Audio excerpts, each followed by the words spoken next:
Bueno, consecuencias del riesgo país. Alejandro Banoli es titular del Banco Central de la República Argentina, que nos acompaña.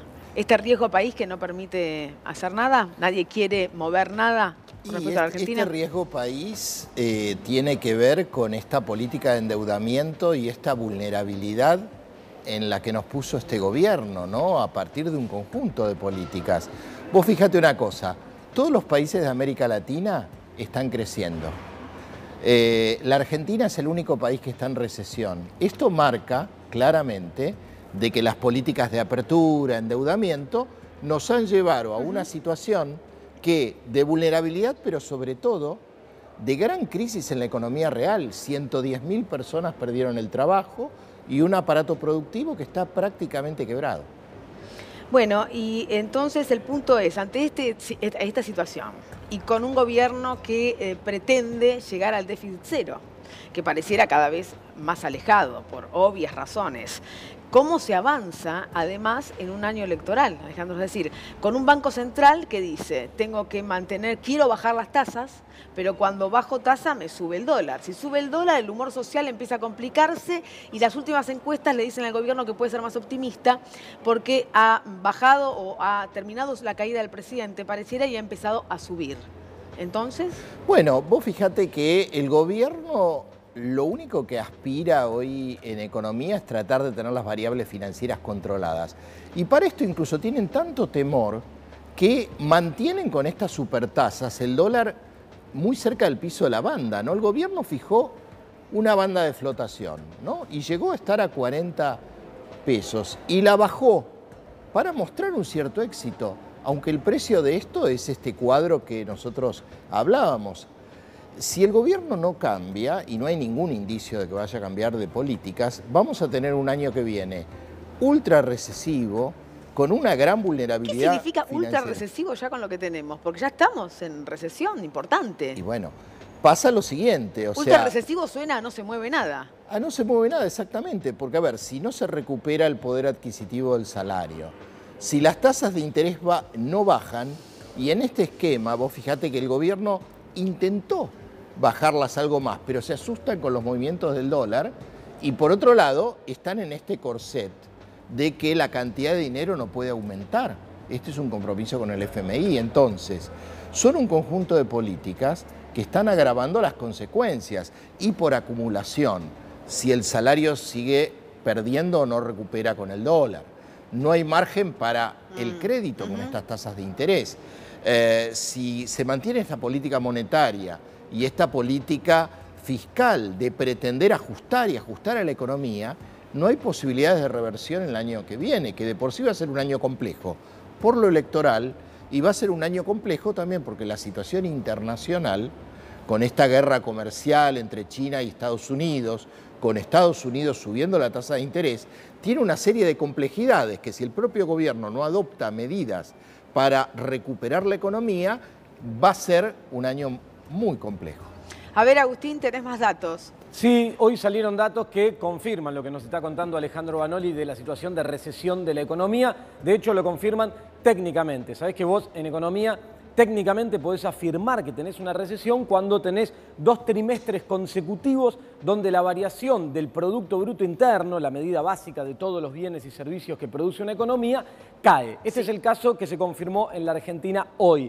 El tercer trimestre de este año, según el INDEC, presentó una caída en relación al mismo trimestre, el tercero del año pasado, de 3,5%. Si vos mirás lo que viene ocurriendo, en la otra placa, los trimestres que transcurrieron este año, te encontrás con que el primer trimestre de este año, todavía por arrastre de algunas cosas que se hicieron con fines eleccionarios allá por octubre del año pasado, tenían un impacto y la economía en el primer trimestre de este año creció un 3,9%.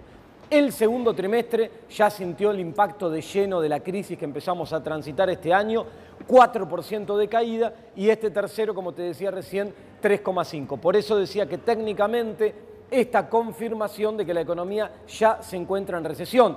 Lo malo que tenemos que contar es que el último trimestre del año también va a ser negativo y el año va a estar cerrando por encima de Ahora, los 2 puntos de caída, ¿no? Le pregunto, con estos Sí. datos que nos está contando Agustín también, ¿qué posibilidades hay entonces de que se cumplan algunos pronósticos, aunque el presidente dice que ya no quiere hablar desde ese punto de vista, al menos del equipo del gobierno, cuando dice en marzo o en mayo puede haber algún indicio de rebote o empiece la economía a dar signos positivos?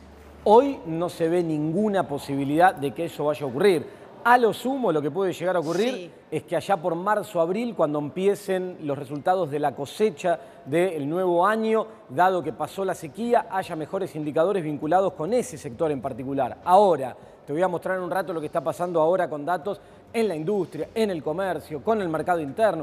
No hay ninguna política que hoy esté apuntando a modificar alguno de estos que son los principales motores de la economía. De hecho, mirá, te muestro acá lo que está pasando.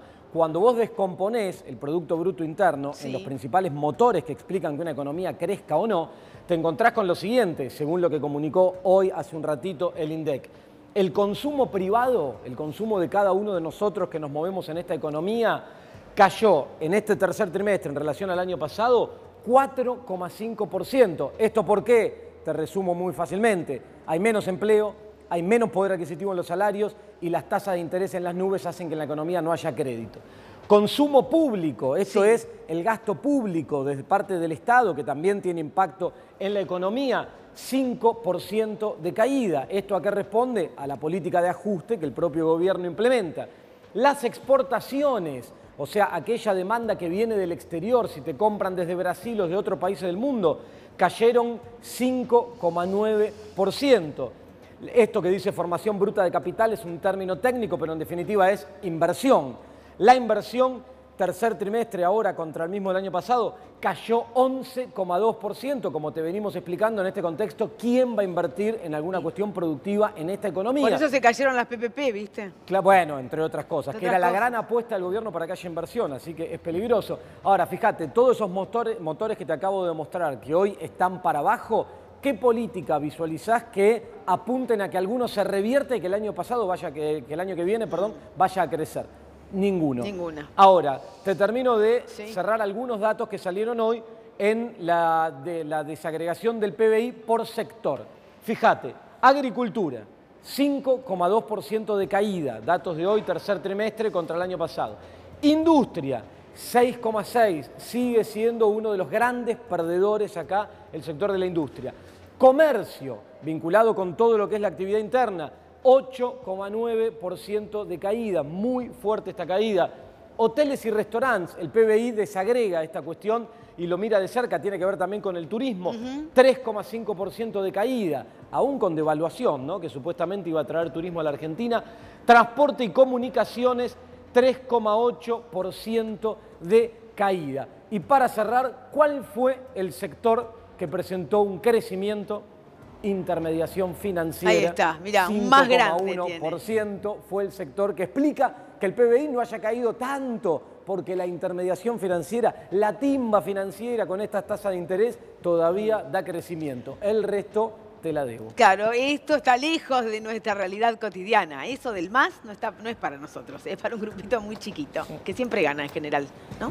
Sí, y claro, y es importante los cuadros que presentaba Agustín, porque uno ve la dinámica y la perspectiva, es decir, por dónde podría venir la recuperación. Y uno no la ve, vos fíjate, con una devaluación... Salvo que uno tenga un banco. Cercana al 100%. Mirá vos, con una devaluación cercana al 100%, las exportaciones cayeron un 10%. Así es. Y eso habla de un modelo de país, eso habla de que lo único que es rentable en la Argentina es la intermediación financiera, es apostar a las LELIQ y muy poquitos sectores concentrados. Ya no son solo las pymes, muchas grandes empresas ligadas al consumo masivo están teniendo pérdidas muy grandes. Por eso, cuando vos preguntabas por la recuperación va a ser, en todo caso, si uno en estos años pasó del primero al segundo piso y cayó al piso -10, es ir al -9 o al -8. Cuando vos estás planteando y preguntando, como todos, qué va a pasar el año que viene, como mucho, si el gobierno sigue apostando a este modelo, va a ser y subir un poquitito, siempre y cuando, te vuelvo a decir, las condiciones internacionales no empeoren, si el clima, que también ha afectado algo la cosecha de trigo, juega a favor, es decir, muchos factores que no dependen de la voluntad del gobierno. Manoli, hoy el doctor Eduardo Duhalde dijo que estamos en default técnico, en el sentido de que para que la Argentina pueda pagar, tiene que pedir prestado. ¿Se puede hablar de un default técnico? Bueno, yo diría que por ahí lo que quiso decir Duhalde, hoy lo que tiene la Argentina es el crédito cortado, es decir, con este riesgo país no hay financiamiento voluntario para la Argentina que no sea el crédito de corto plazo.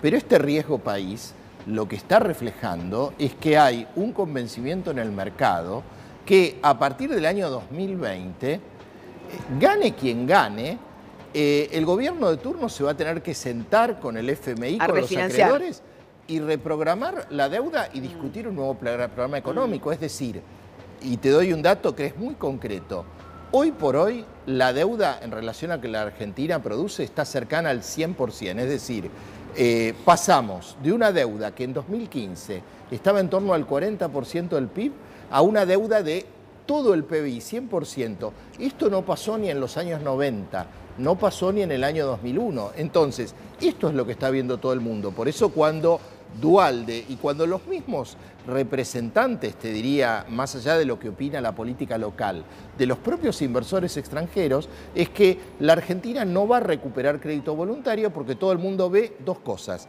que se agrava el problema del endeudamiento, que tiene deuda en moneda extranjera de corto plazo, y que por otro lado la capacidad de pago, que implica cómo generamos recursos, estas políticas de gobierno las están destruyendo. Vamos a hablar un poquito de los créditos UBA, porque en definitiva es lo que le preocupa a mucha gente que vio en estos créditos la posibilidad de llegar a la casa propia. Verónica. Sí, Rosario, porque bueno, la situación es complicada. Aumentó en un 40% y un poco más también la cuota, pero también aumentó el capital. La expectativa de aquellos tomadores de créditos estaba en que estos créditos se ajustaban precisamente de acuerdo a la variación del poder adquisitivo. Bueno, fue una trampa porque ahora tienen muchas dificultades para afrontar, como decíamos, no solamente las cuotas, sino el capital que tomaron en su momento. Hubo un intento en la legislatura de la provincia de Buenos Aires de contener esta situación en el Banco Provincia, pero finalmente no prosperó el proyecto de ley que establecía un tope del 30% de los ingresos familiares para que la cuota no se dispare. Esto no prosperó, y también un seguro contra otra posible devaluación futura. La realidad es que se están movilizando, hay grupos de autoconvocados porque está en riesgo la capacidad de pago y además obviamente estas viviendas están hipotecadas. Aparentemente no va a haber un proyecto de ley en lo inmediato porque consideran los economistas y aquellos que tomaron los créditos que sería para el gobierno asumir que fueron un fracaso los créditos que se ofrecían como la única posibilidad o la posibilidad más digerible de finalmente acceder a la casa propia. Bueno, esto que nunca termina de funcionar bien en la Argentina, ¿no? Primero que es un país que tiene muchas dificultades para otorgar crédito. Cuando se aplica o se intenta aplicar una política, los números no permiten que la gente pueda responder con su salario ante estas devaluaciones, estos aumentos de las cuotas, porque la pregunta y la angustia de la gente es, a ver, traten de que esta cuota que tenemos que pagar tenga que ver con el aumento que nosotros recibimos de salario, si no, no podemos llegar. Y se pueden perder casas también, se pueden perder las propiedades. Por supuesto, vos fíjate, te recordás cómo el gobierno y sobre todo en la gestión de Sturzenegger celebraban cómo crecían los créditos UBA. Esto con estas políticas es una bomba de tiempo porque no es solamente este drama puntual, sino que en el tiempo las políticas que hacen achicar el salario real aumentan esta brecha, con lo cual, si estas políticas continúan, este problema se va a agravar. Y por otro lado, te doy un dato que es relevante. No solamente, digamos, los factores que nos llevaron a esta crisis están vigentes. Vos fíjate que aún en la peor recesión hay una presión inflacionaria que se dio un poco, pero sigue estructuralmente. Ayer una empresa de primera marca de alimentos, Molinos, anunció aumentos de 17 a 20%. Entonces, con una inflación que sigue creciendo mucho y con salarios que este año han perdido 15 puntos, la dinámica para los asalariados, pero sobre todo para los que tienen deuda, que indexa con la inflación, y con salarios que están avanzando muy por debajo de esos valores, la situación es muy grave. Entonces, haber metido a la gente en créditos indexados cuando todavía la inflación que ellos crearon estaba en aumento y por otro lado han generado, y eso es otra trampa de la que hay que salir, la indexación de las tarifas, de los servicios, que genera costos adicionales y que van a hacer que la inflación no baje. ¿Y cómo se condice todo esto que estamos hablando con la última encuesta conocida de Poliarquía, donde hablan de un crecimiento y de apoyo a la gestión del presidente, de un 32 al 39%? Bueno, habría que ver cómo se hacen las encuestas, pero creo que el gobierno nacional tiene un núcleo duro, en torno a un tercio de gente que tiene, digamos, una valoración por políticas neoliberales que es histórica, ¿no? Y creo que una cierta recuperación que puede haber tenido el gobierno está asociado con esta calma financiera de estos 2 meses. Dólar que está quieto, por ejemplo. Claro, evidentemente esto genera una recuperación. Ahora esto tiene patas cortas, ¿no? Por eso creo que es necesario 2 cosas. En primer lugar, te diría una unidad de la oposición en torno a un programa económico que implique volver a políticas de crecimiento. Creo que en esto es muy importante que la gente sienta que pueda tener una alternativa real y en este sentido el peronismo, el kirchnerismo y otras fuerzas progresistas creo que están obligadas porque bueno, el gobierno expresa un bloque de poder dominante muy fuerte, muy apoyado por los sectores financieros transnacionales que tienen el poder mediático, el poder judicial, es decir, todos mecanismos que a pesar de una situación que está hundiendo a muchos argentinos, hacen que muchos argentinos, por el odio de la campaña mediática, sigan apoyando políticas que los están perjudicando. Porque uno puede entender que hay un porcentaje chico de argentinos que se está beneficiando con la renta financiera o con sectores concentrados que, bueno, apoyen estas políticas. Pero realmente interpela a la oposición y a quienes tienen que generar una propuesta superadora, que tantos argentinos de sectores medios y pobres que están viviendo cada vez peor sigan apoyando estas políticas. Doctor Bonilla, ha sido muy amable, muchísimas gracias. Gracias a ustedes. Nosotros vamos a hacer una pausa, ¿les parece bien? Hacemos una pausa y otra historia, enseguida tenemos más información para contarte y análisis de aquellas cosas que pasan día a día. Dale, vamos, pausa. ¿Quién quiere oír? ¿Luis? Luis. Tocayo. Gracias, Hernán. De nada, María. Santiago. Gracias, Pedro. Gracias, Ana. Hay tantos nombres como formas de llegar y ahora podemos hacerlo juntos. Uber, juntos en el viaje.